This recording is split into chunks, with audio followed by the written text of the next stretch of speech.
Eberhard. Welcome to the Future Proof Operations podcast. Welcome also from my side. Quite curious about this new podcast. Great to have you on the podcast. Eberhard, could you give me a 60 seconds overview of who you are and what you are doing? Well, basically, I'm an industry veteran, already serving the industry for more than 25 years. But originally in the 80s, I started in the IT sector at IBM.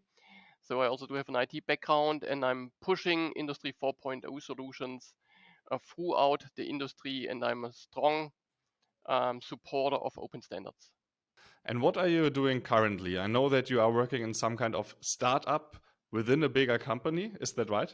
Well, I wouldn't call it startup. It's a new division we built up inside the company TRUMPF, in which I'm acting as a CEO and I'm overseeing all our activities in our location technology field.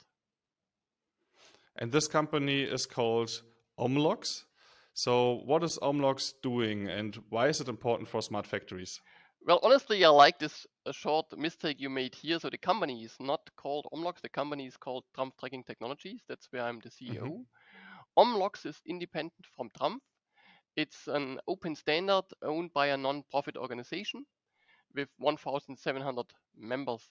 Inside this omlox committee, I'm acting as a working group leader use case, but I'm even not the committee leader. So omlox is totally independent and driven by, well, huge bunch of companies. Okay, got it. So TRUMPF Tracking Technologies is doing different things and omlox is just one project or one partnership. Is that right? Well, it's probably not that easy to get it. Um, if you look back in the history, we found that there are far more than 1,000 companies doing proprietary location tracking. And it was just impossible to get any kind of seamless experience and any kind of interoperability. And that's why we started together with 60 other companies 5 years ago to start an initiative to come up with a global standard for interoperability of real-time location systems. And this kind of initiative became bigger, is now part of this independent non-profit organization with 1,700 members, and it's called omlox. We are still pushing that, and all our activities we're doing in the real-time location business are basically supporting the omlox standard with doing Mhm. partly some implementation of the standard. So you can look like if you compare it with Wi-Fi. There's a standard in, for example, in IEEE, but also in a Wi-Fi organization. And then you have implementations done by HB Aruba or by Cisco or by other companies. And we are implementing part of the standards. That's basically what we do. Mhm. Okay. You already mentioned Industry 4.0, and we are talking about Industry 4.0 since 10 years. Is it still a relevant topic for manufacturing companies? It's even getting more and more relevant. It's the only way we can basically solve all our challenges we have.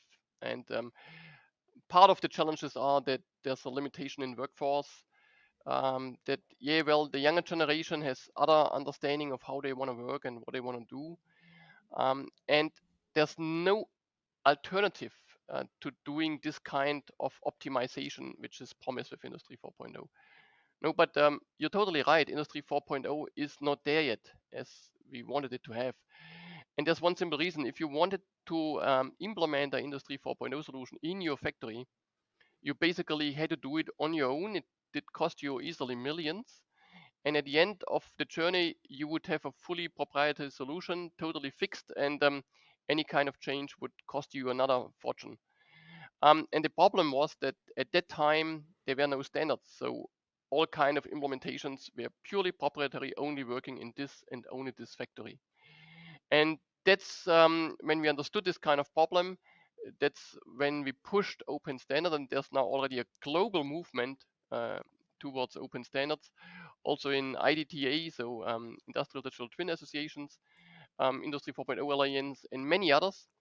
And we now see that there's really a global movement started that we have to come up with standards to make Industry 4.0 implementations cheaper, affordable, more flexible, and let's say just by making them modular. Mhm. And part of this overall game is basically omlox. And once we've achieved to have these open standards, Industry 4.0 implementations will become economically quite fast. Mhm. You talk about open standards in the context of Industry 4.0. And I know from our prep call that you are very passionate about that open standard theme. And I would like to talk with you about the challenge of building technological standards. So, where are we right now here in Europe? Where are we globally in terms of building technological standards from small companies or big companies? What is the challenge here? So first of all, I think if you really talk about standards, you normally, there are some very rare exceptions, you normally don't build it up from a company. You build it up from some kind of independent organization. And when we started Industry 4.0, it was like we had a big vision, but we had no idea how to go there. And now we understood that in order to make this kind of vision true, there's a lot about connectivity. In order to establish connectivity, you have to define the interfaces. If not, it will just be a mess. And that's where you need standards. And there's a lot to do. So just one simple thing is if you buy an HEV, so autonomous guided vehicle, you could even buy it from a proprietary supplier, which also means that for the next 100 years, you will always have to buy it from this proprietary supplier because he has it vertically integrated with his traffic management control and maybe also with his storage solution. If you do that, you're just fixed. And in other Industry 4.0 elements, it will be the same. And there's different activities ongoing in this example, like with in Germany, we work on VDA 5050, supported from VDA and VDMA. In US, we're working on another standard which is driven by Mass Robotics, another organization, in order to enable interoperability between different HEV suppliers. And then there are other factories which is very important if you want to build up Industry 4.0. It's basically all about generating a digital shadow. The digital shadow is the basement for the digital twin. If you want to have a digital shadow, you need to know everything about your factory. And this needs a lot of other standards. So you need to know the status of your machines.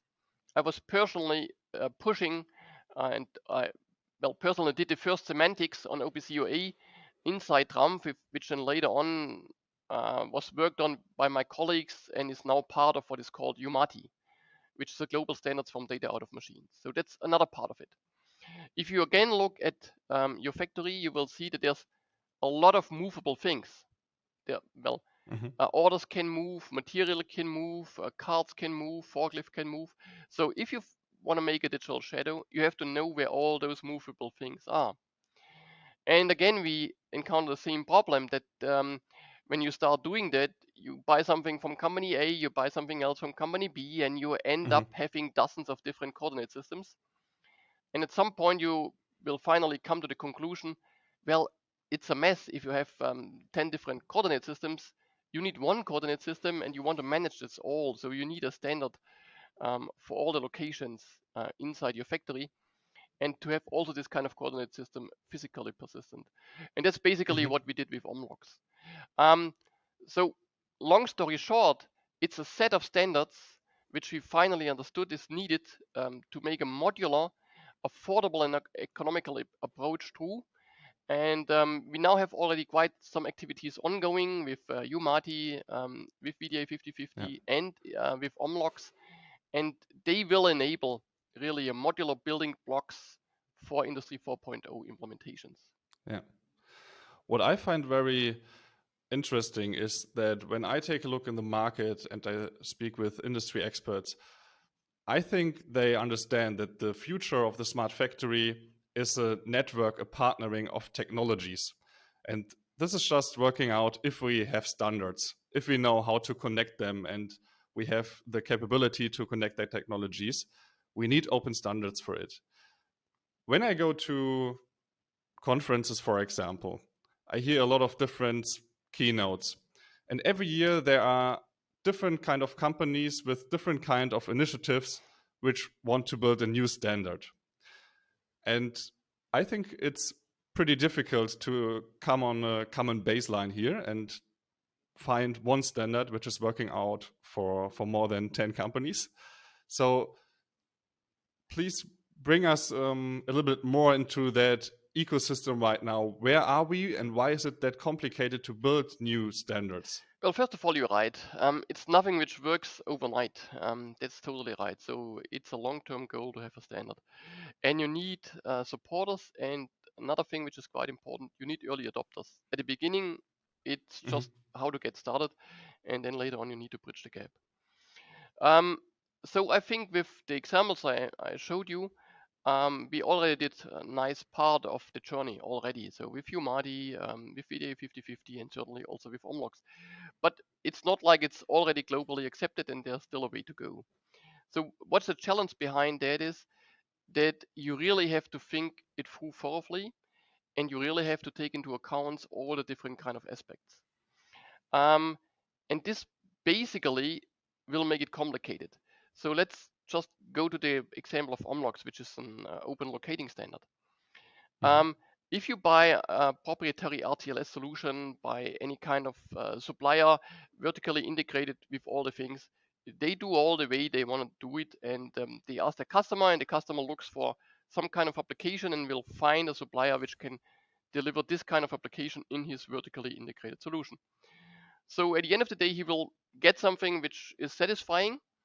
For sure, he will have another problem later on when he comes up with a second wish and a third wish, and this supplier he chooses at that time does not have it. Maybe others do have it.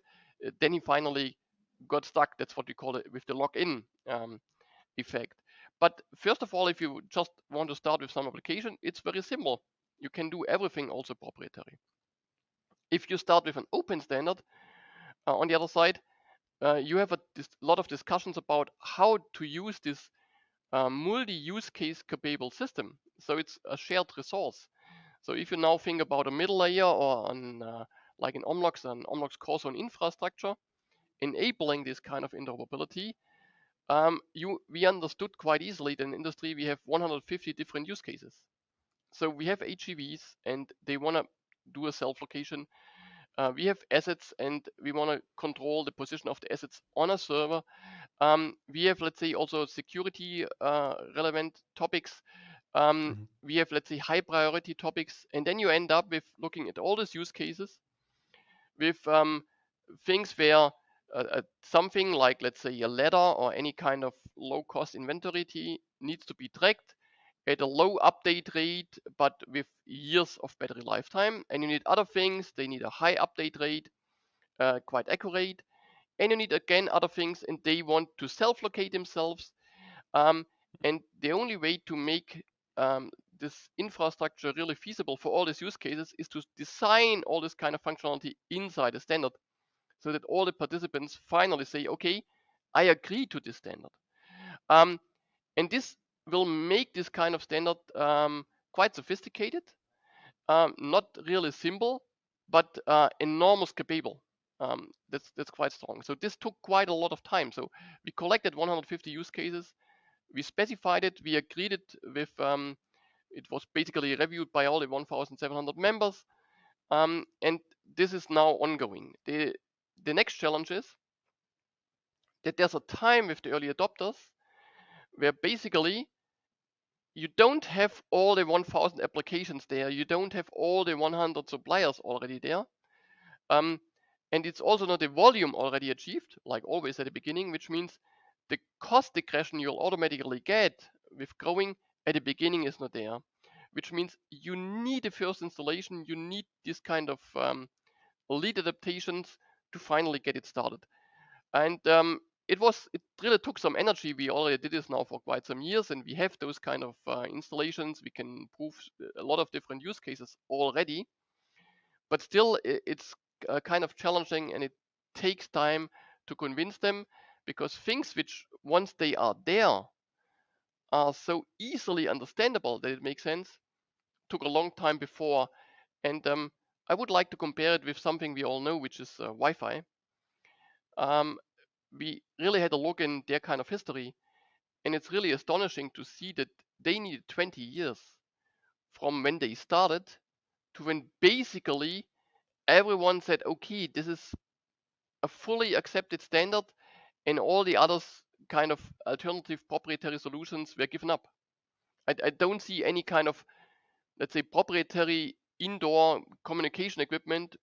You either see Wi-Fi or that's all they have. But the way until this was reached took 20 years, and this is like always a challenging thing with standards. It does not come overnight. Looking at how we progress, we can already say we're definitely dramatically faster than Wi-Fi, but it does not come overnight.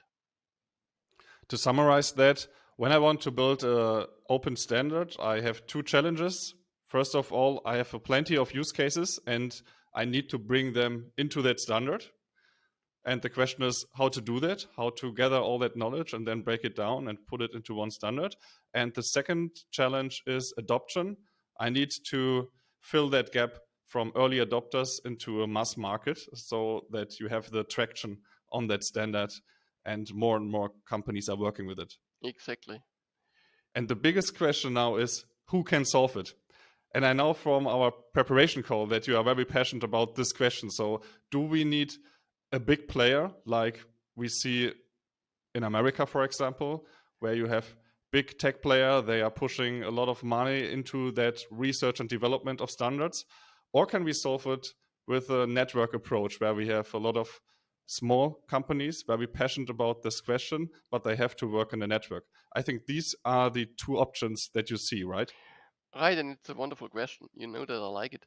So basically, if you look at who left his footprints in our daily life, in all the digital technologies coming up in the last 10 years or 20 years, it's, sorry for that, but it's 100% American driven. So, and a lot of the standards which, or some of the standards, not all, but some of the standards which came up were also company driven. So they are not really open. So you can look differently at it, but you can look like if Android of a thing of a de facto standard, but it is somehow company related. This is one example of those kind of things. So where some companies put a lot of money into one idea and come up with a de facto standard, but it's still somehow company related. And the other example I already mentioned, it's like Wi-Fi, which is now here for not really 20 years, but close to, which was also driven by a nice set of big companies supporting it. But this is really open. That's definitely open and it's reliable to this open thing.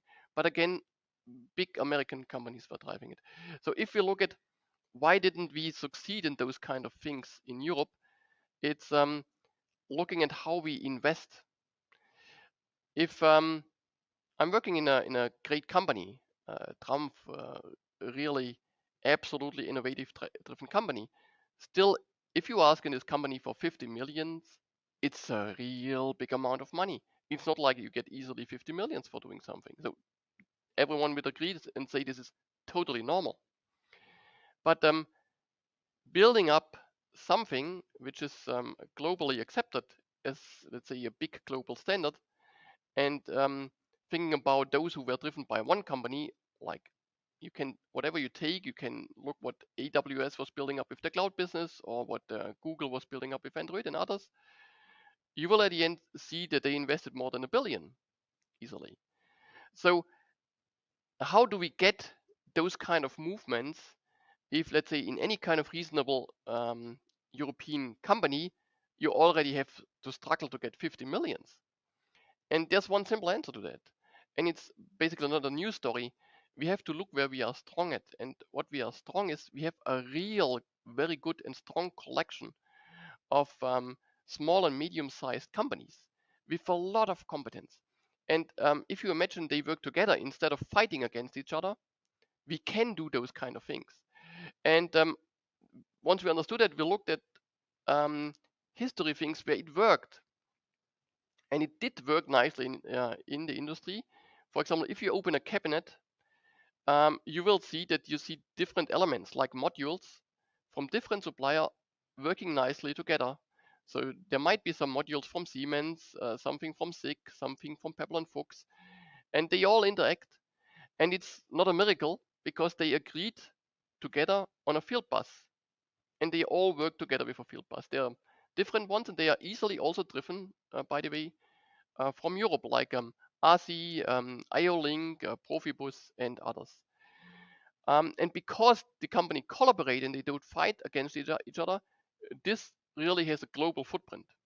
So Profinet And when we is take your example of the cabinet, isn't there one central player needed who is composing that cabinet and says, I can use this and that components, and they need to work together?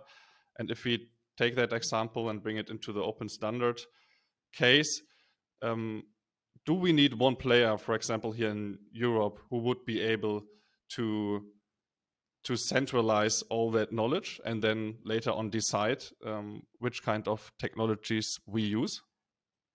well, the question is, do we want to have a lock-in? Do we want to have one company to be superior to the others? That's the real question. And I think honestly we don't want to have that. And again, the community of the small and medium enterprises is stronger than this one big company. There were several approaches where, let's say, we also tried it, but again, the way I saw all those kind of approaches where one company, where we try to build up platforms in Europe, they were all struggling because they basically got sometimes 100 million, sometimes maybe 500, but this is by far not enough to build it up if you are one company. And why? Because all the others, they are not interested in such a superior role of another company, so they are reluctant. And the only way to keep them interested and to give them a big benefit in the collaboration, if this is truly open, so not semi-open or looks like it's open, but that really, even if you are a small startup and you're joining, you can really feel and you understand this is purely democratic. There's no real company driving this in one direction. It's really things done by a community, and this makes it strong. And the community-driven things is not a new topic, but this is done now by an industrial community with different companies. And what's really new is that this is coming out of the cabinet and coming into the factory and more or less into our daily life. And that's basically the only thing which is really new. The blueprint for doing those kind of things is rather old. And we see it working. We see a growing number of companies getting active in omlox, and there will be a bunch of new offerings coming next year. As I understand it, either you have a big player and you need a big amount of money to build that standard, like we see in America, or you go in a kind of community approach, like you name it. We have small players, but a lot of players within that community. But then it's about the mindset. So please explain that mindset question a little bit more. You already talked about lock-in and we talked about openness. What is needed that this community, this network can collaborate and achieve something great, like an open standard? So I think the first topic is always that we're living in a world where there's one big company making a lot of money, and we all know this company in US. They have a nice fruit logo, and they are totally proprietary, and they make a lot of money. If you look at a lot of startups I saw, throughout the last 10 years, they all come up with a business plan, and at the end of the business plan, there's something written like, "We will rule the world." So we're the next Apple in our field, which is leading that to a situation where thousands of similar startups developing the same thing, very competitive, and everyone is fighting against the other to finally get this one and only. And this is really crazy because first of all, we don't have all the engineers to develop everything 1,000 times in parallel. And the other thing is, okay, if at all there will be one who's really ruling it alone, it will only be one and not 1,000. So and again, does the world want to have this one big, or does the world want to have something open? And if you really think this through, it makes sense even also for those thousand companies to say, okay, let's collaborate, let's work together. But the mindset is really critical here because there's always the fear of something like, oh, if I'm open, I'm giving up something. Mm-hmm. So let me explain it with some real life examples I had. So there we have a nice amount of incoming new members, but we also have some examples of where we were not able to convince them in the first step. So for example, inside omlox, you can easily have a power tool supplier integrate the omlox into its power tool, enabling the power tool to get automatically self-located and easily transfer, for example, a torque via the standard to an application in a very open way. So I had a discussion with leading companies of this power tool things about integrating this into their power tool. The crazy thing is that at some point I understood that this power tool company understood the story of the location and what brings it as a benefit, but they said, okay, let's build it by ourselves, and they came up with the 1001th proprietary location system built in their power tool, which needs now their own proprietary infrastructure. And why do they do that? Because then we again have a vertically integrated solution, and we have a lock-in for the customer. Once he bought our solution, he will have to buy our tool. So that's exactly how companies think. Yeah. By intention, they think, how can we keep us in this company? How can we build up lock-ins? This is what is driving them. For the customer, this is not a real benefit. For the customer, it's just annoying. But companies like to build up lock-ins, and for sure, others who say, okay, I'll do the open standard, they can easily develop a solution which is better for the customer, cheaper for the customer, with a multi-user capable infrastructure. And it's easy to understand what kind of solution will win. But you have then to keep up the mindset of having something which will keep inside your customer's company. You have to accept that this is open to competition, and that's really where a lot of companies still struggle at the beginning, because at the end of the day, the idea to become the next Apple is just so attractive that it needs really some rethinking to get it out of the heads. Mm-hmm. Understand. When I talk with manufacturing companies, I still have that questions, exactly like you named them. So can we make it proprietary? How can I keep that lock-in effect? And what I see as one challenge is that the lock-in game is more beneficial short-term. So you know you have a customer and he's locked in, so I know I will get the revenue tomorrow and the day after tomorrow. And the open standard topic, when we talk about the community-driven approach where we need that openness, I think this is more of a midterm and long-term game. You need to have that adoption. You need to convince your customer for 1 day, for 2 days, for the next year, and then he decides he will stay with you. Do you see it the same, that this is some kind of problem, that you need to wait a little bit longer until you have the benefit? Yeah, it takes some time. That's absolutely true. Especially if you come up with this openness and multi-use case thing. It takes some time until it's getting so obvious. Think again about Wi-Fi. If you would think about one application you want to do because you want to connect just one PC over the air for whatever reason, you can't put a cable here, and then you would have an application-driven calculation of return on investment. So I'm 100% sure none of the listeners is doing an application-driven return on investment calculation on a Wi-Fi installation.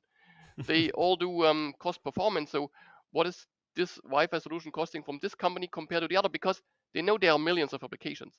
And at the beginning, and that's exactly where it takes longer, you start always this kind of journeys with one application, and then you bring the next. And this is really where you need companies who have the vision on the offering side and on the customer side, that they understand the strong benefits of this openness, and that they say, okay, I'm willing to invest in this vision because I know it's good in the long term, but they will not see the benefit in the first installation directly. It will take some time, and luckily we are here on a good track. But again, it's just taking some years until it's getting so obvious that even, let's say, the late followers will finally do it, and they take the benefits of all the work which the companies did before. Eberhard, you are very passionate about that open standard theme, and you are convinced that just the community can build that open standard. But we agree that it's needed, that we need to change the mindset of the industry. And what do you do every day to change that mindset in the industry? Well, first of all, I try to bring out the word to everyone. That's why, for example, I participate in this kind of podcasts and many others. Um, I visit companies, I talk to their management, and we also support a global community. So it's not done, let's say, only in Europe. We also have now strong partners in a growing community in US, and also in China. And the fascinating thing really is that the interesting thing is the community is growing faster in China than sometimes in other Mhm. regions. So they are just more pragmatic on those kind of things. But that's exactly what I do. I explain it to them, I bring it down. We're also supporting lighthouse installations. And I'm active in the omlox working group to bring all together those kind of different interests, because this is really work. If you do want to get in a community, you have different opinions, and it takes a lot of workshops to bring all the different kind of understandings, to integrate them, and to finally really find the best solution for everyone. It is time consuming, and I'm supporting with my personal power I have also to work in these working groups. That's basically my contribution. Mhm.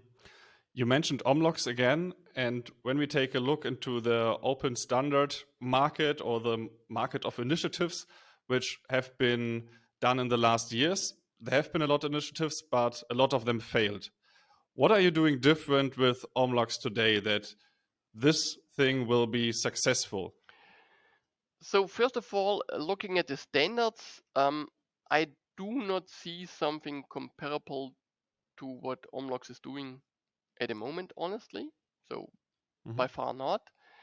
Um, and I also would say we do see quite a lot of really strong achievements from other standards. Like I said, with Umati was one example. Um, we also see like we're going on throughout Europe with IDS, so International Data Exchange Standard. That's also something going on. So my personal feeling is that for all the things you do, there's also a time when things might fail and when things might go wrong. You have to do it at the right timing. And I really Mhm. understand that if I go, I don't know, 10 years back, it would have been impossible to come up with the open standard idea. Now I really see there's a really strong movement towards open standards.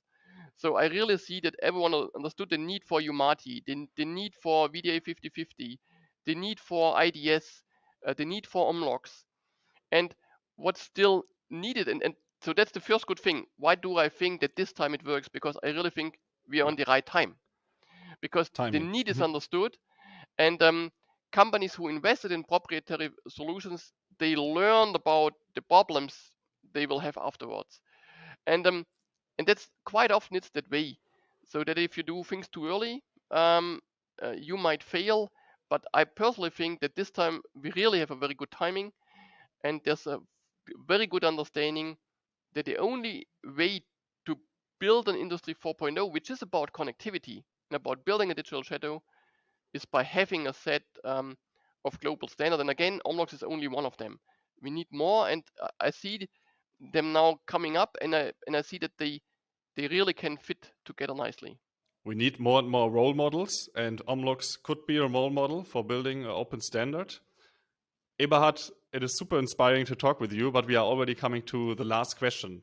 Taking a look into the future, what is your vision for omlox, probably for TRUMPF tracking technologies, for the whole open standard market for the next 10 years? So, where to go?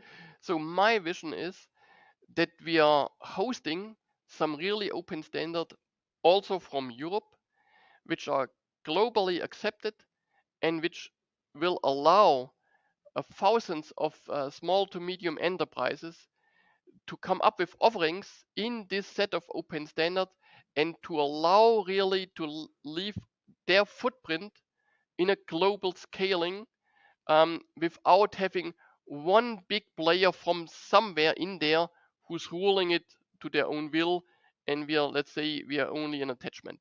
And that's really my vision. And I strongly believe in this vision, and I really think we can achieve that. Sounds like a great vision. Eberhard, thanks for being on the podcast. Thank you. Bye. Bye.